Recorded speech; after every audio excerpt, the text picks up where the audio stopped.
You're listening to the Digital Deep Dive, where we tackle the newest trends, strategies, and pain points shaping growth across the digital landscape.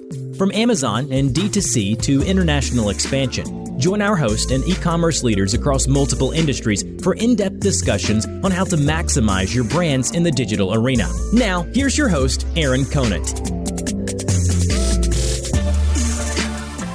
Hello, everybody, and welcome back to the Digital Deep Dive podcast. I'm your host, Aaron Conant, and today we're going to do a deep dive into Shopify as a whole. A couple new announcements came out yesterday, and have Jordan Brannon, longtime friend, on the line as well to kind of walk through some of those things.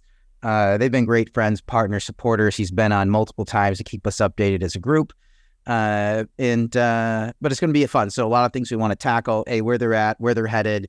Any new competitions that's out there, new releases that might be important, what they're doing with AI, a ton of great stuff. So over the next 30, 40 minutes or so, we're going to tackle as much of this as possible. But Jordan, I don't mind if you want to jump in, a brief intro on yourself and Coalition. You guys are awesome. That would be great. And then we can jump into the conversation. Sound good?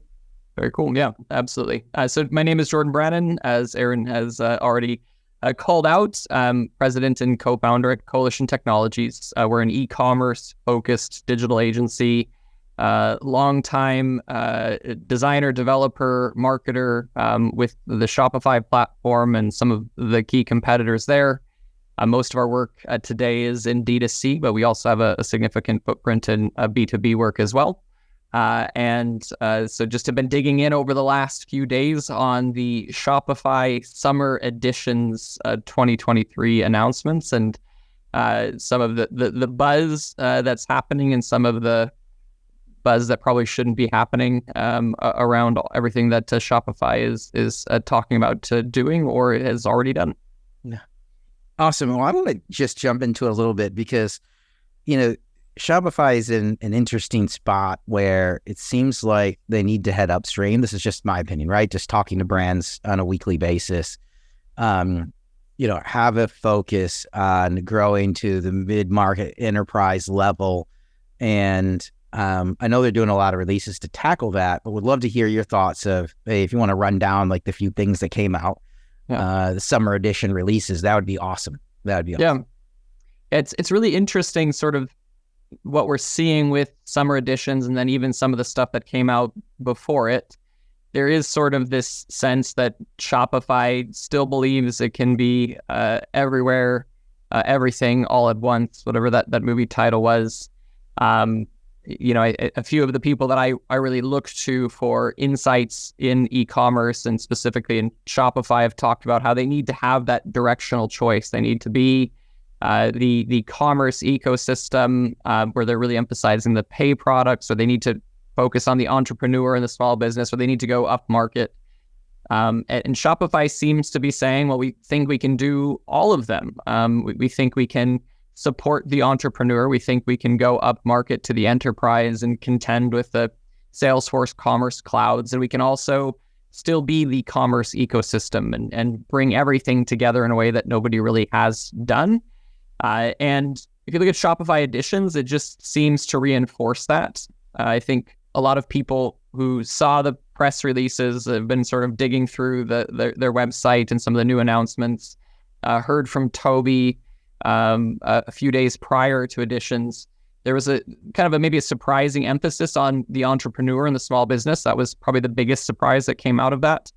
Maybe the least surprising thing that Shopify had to offer was lots and lots of AI products. I think everyone is doing AI on everything, and Shopify is sort of catching that same sort of tailwind and is launching a number of different AI products to, again, help stay in the conversation and stay sort of front and center as a commerce platform for everyone. Do you think that so one thing I did like, going back a few months is the spinning off of Deliver, right? That helps with the focus as a whole. But do you think they're going to continue to shed all that other stuff? I mean, expanding the credit card and stuff like that. Like, I agree with you. They should stay focused. But why? And I think everybody I talk to says that. Yeah, but they're not. Yeah. I mean, someone wisely told me that money pays. It's one of the consistent truths you see in e-commerce is that really money kind of happens through the payment processors, the payment gateways, the different wallets. Those are, very secure revenue channels and profit centers for a lot of businesses in e-commerce. Platforms come and go, third-party tech solutions come and go, the warehousing business can come and go, but there's a lot of money to be made in the money side of it and the finance side of it. So I don't see Shopify really moving away from that. The Deliver, we actually had this conversation, I think, Aaron, a few years ago when they first announced the Deliver acquisition. I think you were one of the first people I told that, I really believe this is more about a stock play than it is about actually doing anything meaningful. They just wanted to signal to the market at a key moment in time that they viewed their competition as Amazon and Walmart, not as BigCommerce or Adobe, Magento, or as these other commerce platforms. They were really trying to position themselves as the third horse in the race against the Amazons and the Walmart. And it really did. You watch what happened in the months that followed, and it seemed like the market bought that story, that Shopify was going to be the one to contend with Amazon. And I think it served its purpose, help them sort of leap to the next step in their growth. And they could unwind it now because they have enough other things going. They have the right marketing position to sort of absorb the loss of it. So all in, I don't see them stepping away from the payments and the finance things. I think you'll continue to see Toby and the leadership there really be mindful of the fact that the e-commerce piece of things, the software, the plans, really is the sort of doorway to getting access to the merchants and to the real money centers. It's not actually where Shopify anticipates making their living. Yeah. No, I love it. And then, that was the conversation we had. And I think you're right. Financially, on paper, was it the best thing? Will you just look at it numbers by numbers? Probably not. But did it send the right signal? Did it get the right buy-in? And did it push them in to a space? I mean, even those instances where you push the critical thinking internally at an organization. Yep. And, the cool thing is they did cut bait. Right, because I think a lot of people were scratching their heads saying, "Hey, how is this going to work out?" Yeah. I was really surprised with that. Like, I thought their play would be something we're actually seeing Amazon and even Target doing a bit of. I really thought Shopify would take advantage of the relationship they have with millions of merchants who are leasing small warehousing spaces throughout the globe.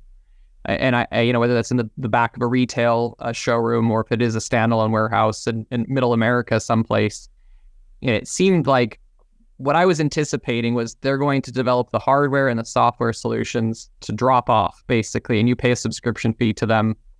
And they then allow that merchandise to become connected to the broader Shopify ecosystem. I thought, with the Shop marketplace app, maybe it's not a marketplace app, sort of play, it would really make sense if they could surface all this inventory around the country and local to people. And now we're seeing again, Amazon do that with, some retail partners. So maybe that's still down the line. But I honestly thought Deliver was sort of, we're going to cut our teeth. We'll have some centralized warehousing. We'll learn the software and the hardware of warehousing and inventory management. And then we'll be able to productize that in the same way we did e-commerce. And apparently that didn't happen. Maybe it could still happen, but it is sort of an interesting, pivot away from that for them. Yeah, the warehousing, the 3PL mindset is drastically different, right? Yep. Than the tech solution that they have, and then getting people on board with it, where a lot of people don't want to have anything more complicated, right? Yep. They want the Shopify site, they want it up, they want to sell, they want to pick, pack, ship it, and have it go out the door. And this was maybe one more layer of complexity. Yep. Do you have any favorites on the AI stuff that's popping out? And then I also want to get to, can they swim upstream? Yeah. And can they get enterprise level? And I know they can't. I believe they can. But anyways, first, I don't know, any of the new AI stuff is it worth taking a look at? Yeah. It's interesting. I mean, so, certainly, within the Shopify sphere, Shopify Magic, Sidekick, and some of the ways that they're deploying AI, I think are really helpful. They're pretty low hanging fruit. So I think that is probably the advantage for Shopify, is they can go in meaningfully on AI in some very obvious ways that provide very obvious benefits to merchants, to merchant customers, to merchant staff. And so that's, I think, is really an intuitive first step. It again connects Shopify to the AI buzz, so they're not sort of missing that opportunity, but they are allowing small merchants to create good content that is helpful to customers.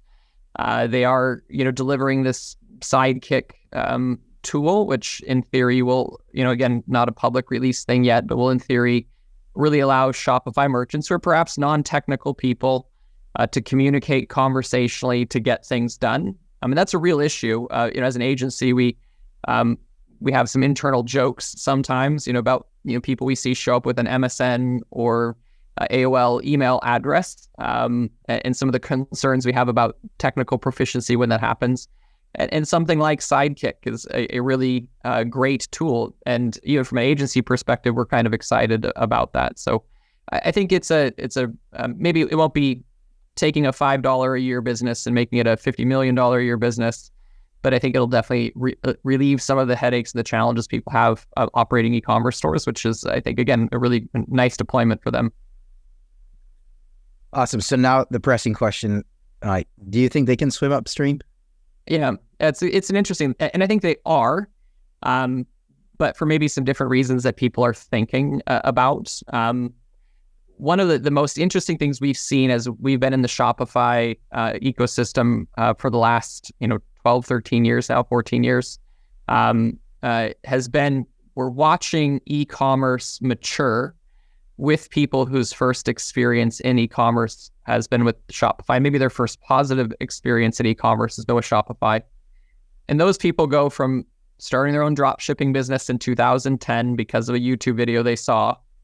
That doesn't work out, but they are now in the market as a e-commerce person. They become an e-commerce manager. They then become a director of e-commerce, and then they become a VP of digital commerce solutions or something fun like that. And they're at much larger companies. And so we're seeing the Shopify footprint grow naturally, because Shopify doesn't give you a lot of really strong reasons to say no to Shopify, and they give you a lot of easy reasons to say yes. And so increasingly, we're seeing big businesses willing to make some sacrifices in terms of feature or complexity support to sort of work with Shopify, because that's what everybody is familiar with. And so that's really helped them grow up market.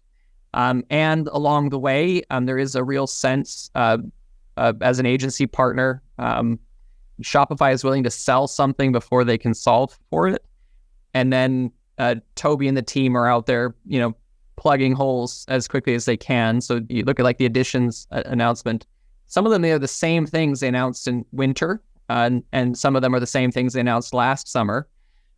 But they just kind of keep re-announcing the same thing and incrementally making them a little bit better to solve for the promises they made a year ago. And frankly, they're just not big enough issues where people are really throwing up a big stink in the market about it. So yeah, I think they are moving up market. I think there's a willingness from large enterprise businesses to sacrifice some complexity on the commerce front end to be able to use Shopify, which is a real challenge for other commerce platforms out there.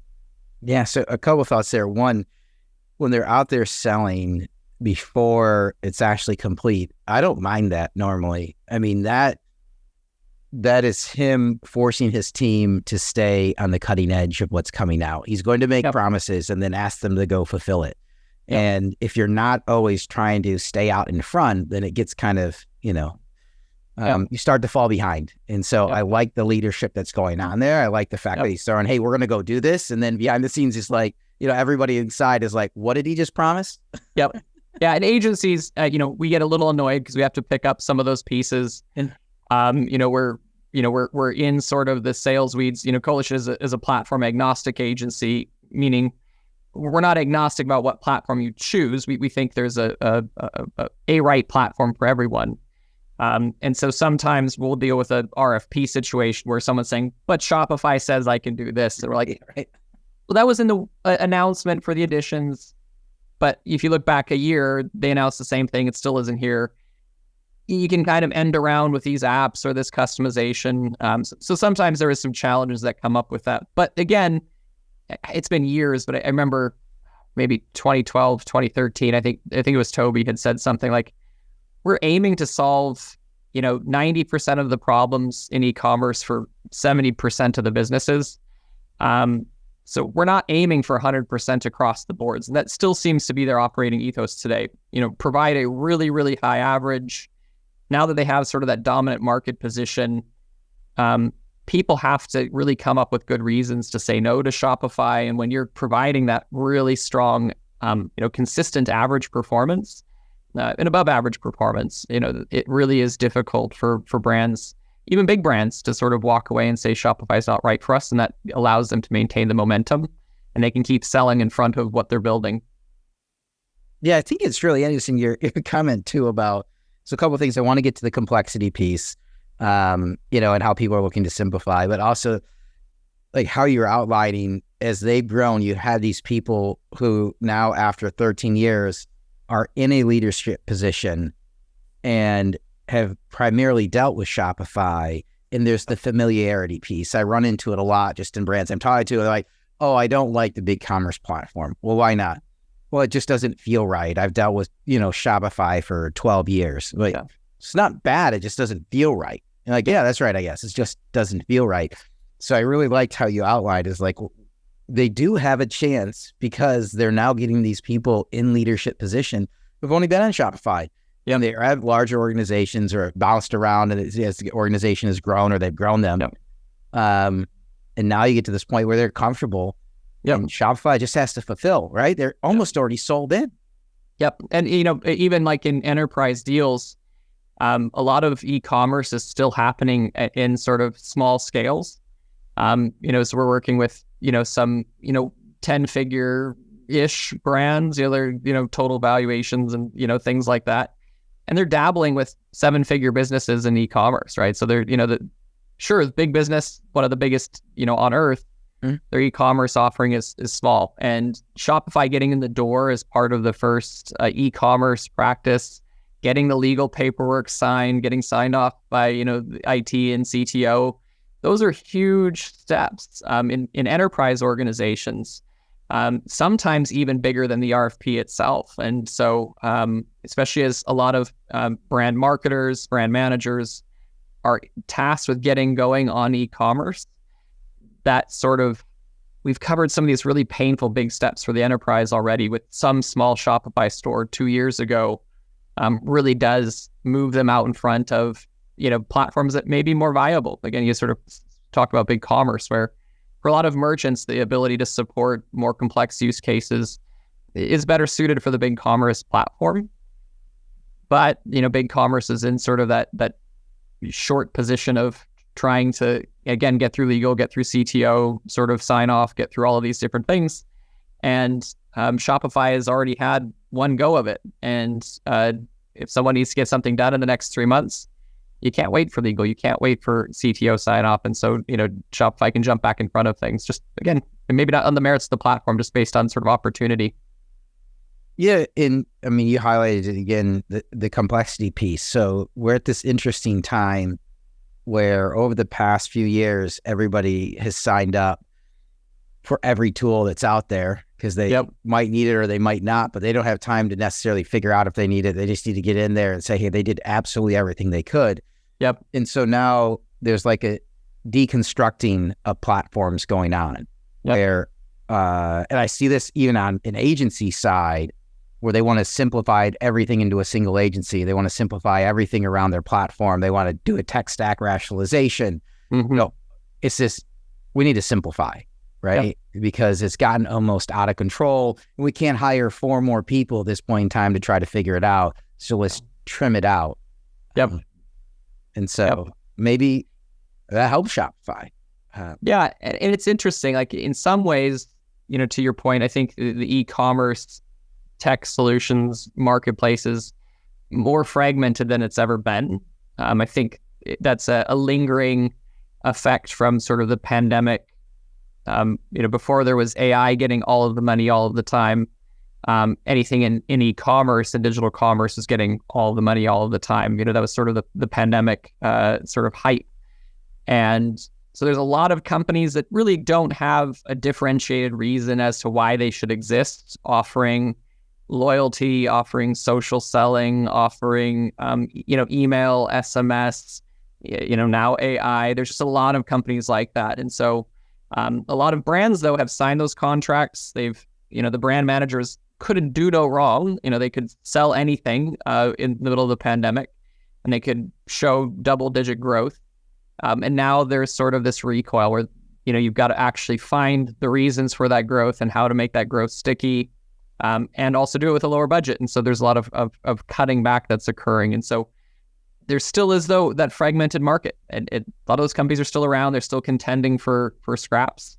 Shopify, if you look at the Editions announcement, they are going directly against some big partners they have and some big players in the commerce tech space. They've got B2B launches. They have more coming to Shop Store, which again is a marketplace app. They've got their collaborations with influencers for brands. They have the collective, which is sort of this idea that brands can cross-sell across Shopify stores with other like brands, which again sort of starts to play into some interesting spaces. You've got, new subscriptions, new bundling products, new merchandising functionality. They're enhancing the front-end management capabilities of Shopify, which again challenges some of the headless story that Shopify has been trying to get involved in. And so there really is a sense that Shopify is saying like, hey, we're going to have the big ecosystem. You need to come and work with us if you want to be successful as an e-commerce player today, but we're going to keep you on your toes because you don't know how long until we decide to take your lunch too. And they're big enough where, people can't say no to that. They just are going to go along for the ride, and they have to. If they really want to achieve scale and if they're looking at, relevance in terms of share value and things like that. Yeah, which then, it brings up the dilemma that brands have with Amazon. Mm-hmm. Are they a partner or not? At the end of the day, they're not. They're there to make as much money for them as possible. Yep. And, so you have the same thing. You have the partner ecosystem side. Is it worth it? Well, there's a lot of money there, potentially short term, but are you also giving them all your data and letting them understand how to build the perfect platform? Yep. And then if you're on the brand side, you get locked in where it costs too much to get out. Yep. Yeah, it's a really interesting thing. And I think Shopify is leveraging some of that to push the shop marketplace, experiences. And again, whether or not you really want to call it a marketplace yet, sort of the features, the audience sharing. Again, there's this real sense that, Shopify is going to take your customer and make it available to other Shopify brands and then make money off of that ability, which again, doesn't sound much like a partner when you sort of look at it that way. For some brands, that opportunity to grow through another store's audience, could be really compelling. But for some, they're going to have some very strong reasons why that's not very compelling. And then you have to make the decision, are the benefits of everything else I'm having with Shopify and with their store, is that really worth it for us? And so I think there's a bit of a race against time for Shopify to always prove that they have enough value that it's sort of the obvious choice, even if they're not necessarily a faithful partner. But they still are the obvious choice, regardless of any double dipping they might be doing. That marketplace stuff, it's like proportional to size, right? Yep. But it hits a peak, right? Yep. You're smaller, you love it because it's growing. Then you get to the point where you're benefiting less and everybody else is benefiting more, and your appetite for it goes way down. Yep. And if they can stay, does that push them again? Does that somehow lock them in at a lower tier? These are all fun things that they're going to have to watch, right? Because that's the reality. If I'm a large brand, I do not want you sharing my customer. Yep. If I'm a small brand, I want to share customers with the big brand because of the crossover that could potentially be there. Yeah, but I think that forces sort of a a thought process for large brands that are using Shopify. You have to think about the Shopify website as one thing, and then you have to approach your strategy with Shop as another, and really consider whether or not the website itself is compelling enough. And then, I would think about Shop as a distinctive thing. If you see a lot of value in Shop, maybe that is going to enhance the value of the Shopify website experience enough to sort of warrant using Shopify for your e-commerce platform. But again, if you're a big brand and you're not looking to acquire a relatively small market of consumers, it may not make sense. However, if you're a brand that is doing really well, you're digitally native, you're good at sort of that short form, video kind of content experience, sort of the true entrepreneur, it could be a really exciting opportunity. It's sort of a closed channel for you, and it could play well with your existing TikTok content and Instagram strategy and things like that. And so, again, maybe all of a sudden the Shopify website becomes a necessity because of the Shop Pay, or not Shop Pay, but the Shop opportunity. Too many shops in the kitchen right now. Well, I mean, then we have the new player that's trying to break in, Shopware, right? Which is kind of interesting as a whole. I don't know if there's enough room for them here. A cool offering. Yeah. But you're going up against Magento, Adobe Commerce, whatever we want to call it now, and a big commerce, and the Shopify. And then we're leaving off like a commerce tools for the mega organizations, right? The massive ones that are going to go completely headless. And it'll be interesting to see how this whole thing plays out. One thing that comes up a bunch is around just replatforming, though, if people need to. Yeah. What does that landscape look like at this point in time? Maybe you are moving in and you're on a big commerce, or you're on you're on a Magento and you want to jump over to a Shopify, or vice versa.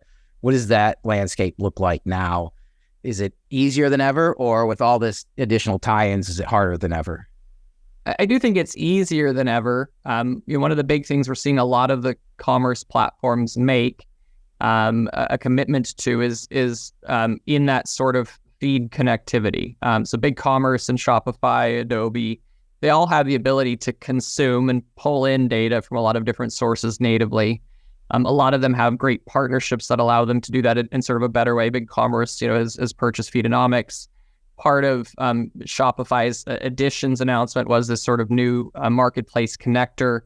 Some of that can be used to pull in data from other stores. And so the migration is actually, a lot easier than it has been. Where you tend to get into trouble as a merchant is more in your apps. And again, because especially for like Shopify merchants, a lot of them are maybe more app dependent than they would be elsewhere. You have to consider migrating the data out of your apps to these other platforms. And sometimes it's not supported one-to-one, even if the same app provider exists in the Shopify ecosystem and in the Adobe ecosystem. They may not have the same product. There may be some limitations in terms of functionality, between the two of them. And so that migration of sort of app-centric data becomes more challenging for brands. But by and large, the experience is a lot simpler than it used to be. A lot of the big SEO risks can be addressed, which is, again, one of our focus areas. And I think a lot of agencies are a lot more competent about how to execute a migration well. And so that's also sort of helped the ecosystem around e-commerce is a bit more aware of how to make those migrations happen. So there's a lot less risk. It can happen a lot faster. We had one of our merchants at the BigCommerce Partner Summit just a few weeks ago who was on stage and was talking about a couple week-long migration process off of a legacy WooCommerce build to BigCommerce, to a B2B and B2C offering, connecting that into some of their marketplaces in a way they hadn't been able to, and into an ERP. I think the total timeline was like 6 weeks. And so you can do that very quickly when you have sort of the right scope of work. Yeah. Anything on the Shopify side, new release that we've missed? And then I also want to open it up. Like, I've been picking your brain for like a half hour. Always like to give people the opportunity to pick my brain as well. But any other cool stuff that popped up on the Shopify Summer Edition? Yeah, I think the things I'm really interested in is certainly the AI tool seems very merchant friendly, especially at that small business side of things. Some of the things that maybe didn't get as much attention just because they are maybe more developer forward. We're really interested in some of the new APIs that we have, some of the ability to edit checkout and checkout experiences, either through apps or even through just individual customizations for stores. Those things are really, really interesting to us. As a marketing agency, part of what we think about is how do we build average order value? How do we build customer loyalty? And so some of the things that they're doing with bundling and subscriptions are again, they're challenging some very established and strong providers in the market, but they also create additional value for Shopify merchants, and they simplify the connection into the order and customer experience. So those are some of the areas that we're really, I think, pretty intrigued by. There's I've always picked on the Shopify's ability to only support 100 product variants. They're starting to release some API endpoints to escape that. So there is some old things in the Shopify limitations series that are kind of going away. So those are probably the big things I think I would highlight as any merchant who's interested in what came out of that and what's interesting. Those are probably a few of the things that I highlight. Yeah, awesome, love it. Any questions for me? Yeah, you have an ear to the ground like nobody else, and so I was curious on your side. Outside of sort of these buzzy AI announcements, like, is there somebody out there in commerce, in AI, who actually really has intrigued you a bit? Like you've sat in on the conversation and you're like, this seems like a more compelling use case to me right now versus when the AI actually takes over and we just are polishing our robot overlords casing.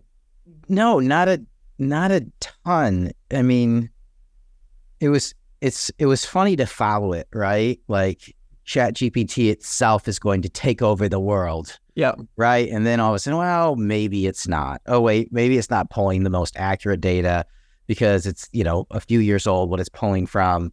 I think that the coolest uses for it right now from an organizational standpoint are you empowering your people with 15, 20 minutes a day to fool around with the tools that are out there. I think that's imperative. There's nobody I've seen that's like exploded on the scene, and I'm hearing from, 5 out of the 20 brands I talk to a week, these guys are awesome.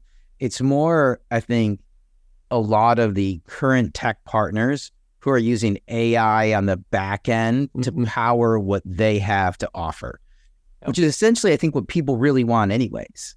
Yeah. Right. They've got a trusted partner that they've been working for a long time.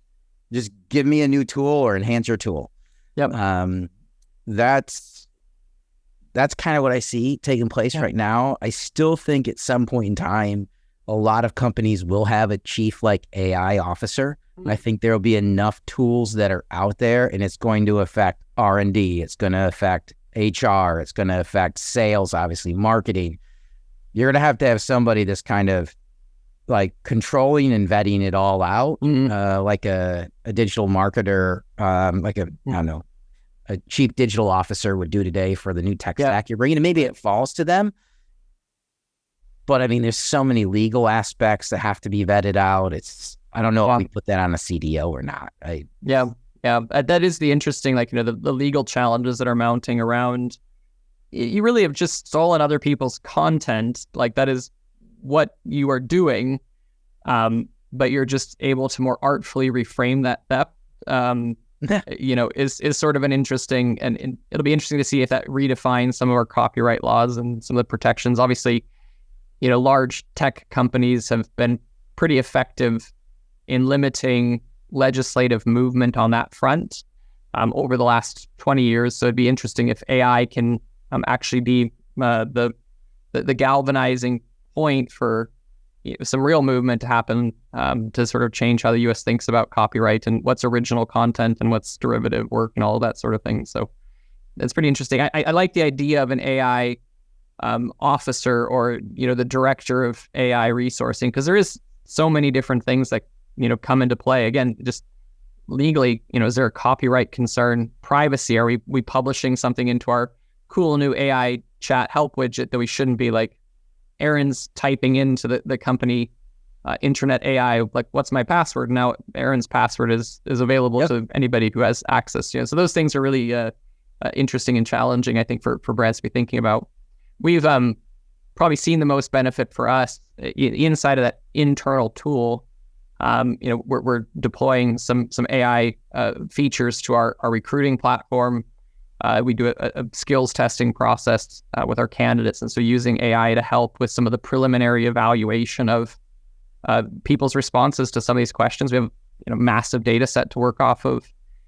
We're using it as sort of like a help desk tool internally with some limited scope. We've got some high walls around that, and it seems to be really effective in those use cases. We're actually probably a little more leery on using it directly on behalf of our clients, but we're trying to find some ways to make that an efficiency gain where we can make our people more powerful, more fast by deploying AI for them in a way that then benefits our customers.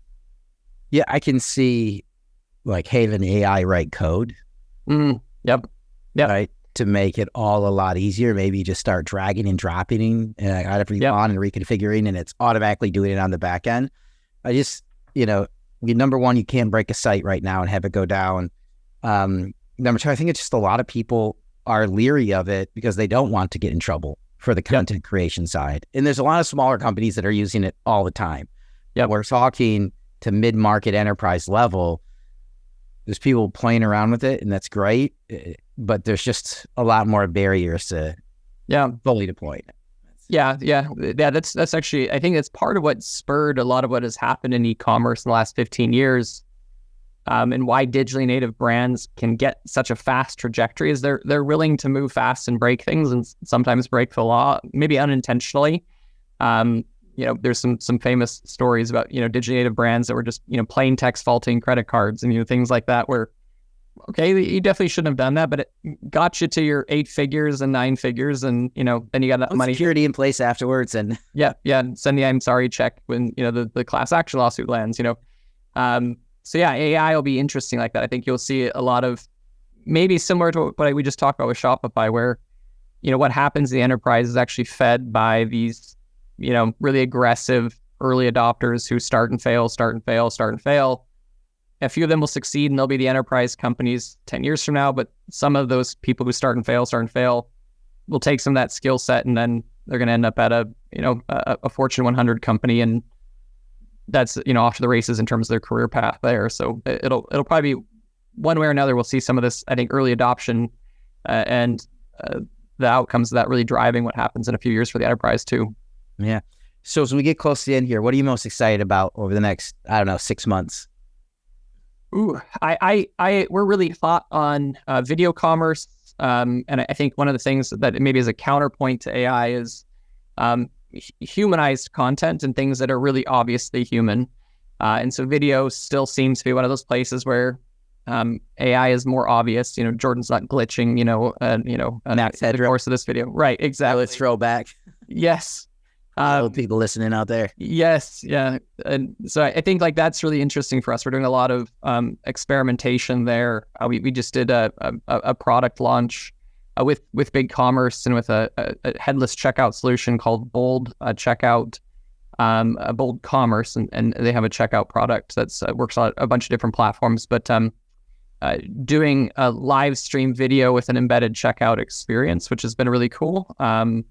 Merchants have been really excited by that. It doesn't require a third party from your existing e-commerce stack. And then a differentiated checkout. So that same sort of headless checkout approach, we've been able to sort of escape all roads lead to the same bad checkout, and have been able to embed checkout into really unique content experiences. So that's really exciting for us. Certainly we're going to keep watching the AI front and seeing what's there, and see if there's things that do begin to really add meaningful value quickly, and in a sticky way. That'll be fun. And then obviously as an SEO agency, we're really curious just about what the AI assisted experiences in search results do to who ranks and what the click-through rates are, how that impacts ad performance. So those are the things that are keeping me up at night, but not in a bad way. My mind is a little too active to go to sleep because I'm puzzling these things over. Awesome. Well, I think we're pretty much right at time here. Jordan, you and the team at Coalition, just fantastic partners. So really appreciate you and your time today. I'd say reach out to Jordan on LinkedIn. Check him out, Coalition Technologies. Is it just coalitiontechnologies.com? Yep, that's it. And 100%. They're fantastic partners for a ton of brands in the network. And with that, we're going to wrap up this episode of the Digital Deep Dive. Thanks everybody for tuning in.